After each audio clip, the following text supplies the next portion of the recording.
Well, hello. Welcome to June 6th, day -2 of my bone marrow transplant. On a lot later than I usually am. It's 3:15 in the afternoon. They were doing this cyclophosphamide at 11 o'clock, but didn't get put in until 12. A couple hours to run. So I got off at 2.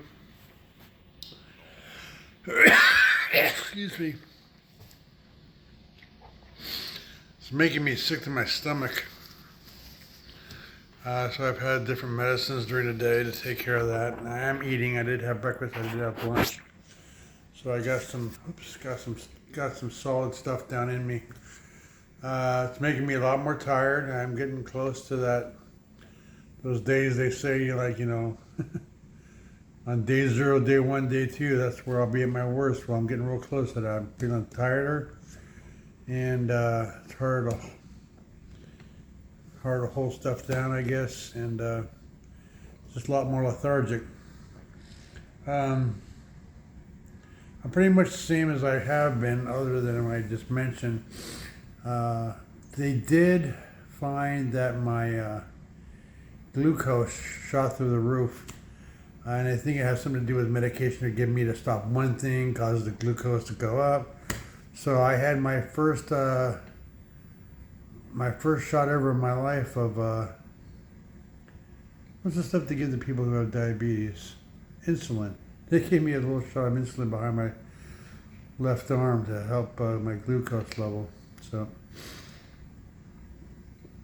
I was only told I was pre-diabetic because of my weight and because of my health, how I ate, but I never was diagnosed or treated for it until today, day -2. So I'm done now with all the chemotherapy. Tomorrow will be a day of rest.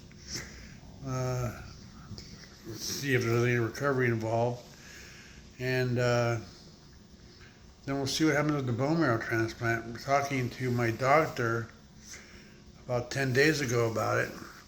The way she described it, there'd be like 4 or 5 people in the room with me, monitoring me closely for the first 5, 10, 15, 20 minutes, 35 minutes to see if there's any issues with it. So it might be a real crack up. Don't know what time it's going to be scheduled for. I'll let you know when we find that out. So that's it for my health. Oh, I did get a visit today. Yeah. Hello. Is it alright if I switch out the flashlight in the room and check it out? Sure. So I had a visitor today. I had Paul and Kathy stop by and visit for about an hour. They were on their way to the Portland airport to pick up Tom. Tom's going to be in town for time being. Usually it's about 10 days or so, 7 to 10 days. So that'll be good for them to hang out with him, and he can see with the dogs and play with them and play with the dogs and keep them company. I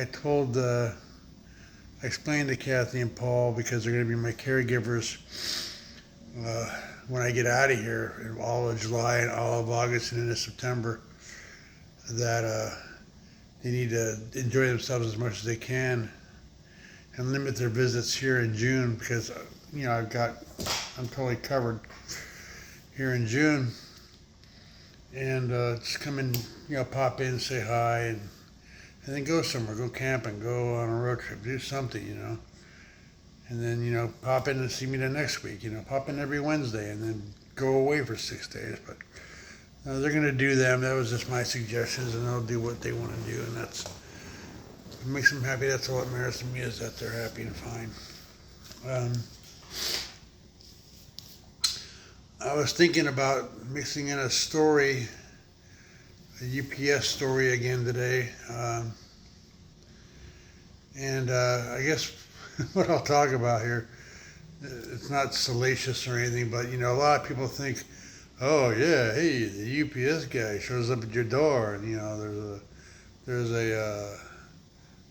a hot wife there waiting for you, and all this kind of stuff, and magic happens and all this. And I just want to shoot that down categorically. Now, I can't say that for everybody who works for UPS. Maybe there's some studly guys out there, uh, and I'm not one of them apparently. But about the funniest thing that happened, whenever I'd have something very large to deliver, like a gym set or something like that, or large TVs, I'd always say, "Hey, can I put this somewhere for you?" And I remember one time I had this very large TV. It was probably like about a 60-something inch flat screen TV. And I knocked on the door, and the woman came to the door, and I said, "Can I put this anywhere for you?" And she said, "Yes, second floor bedroom."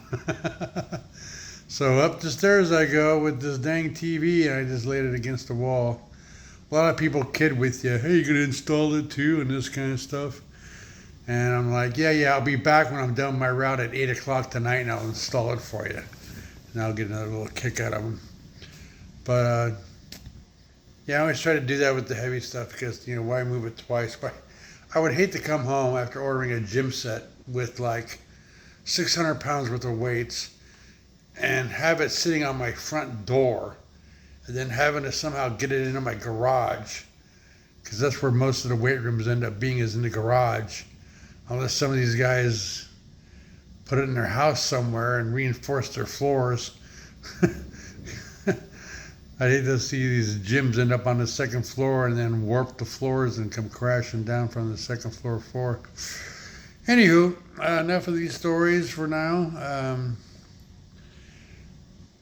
Again, today was Tuesday, June 6th, day -2 of the bone marrow transplant saga.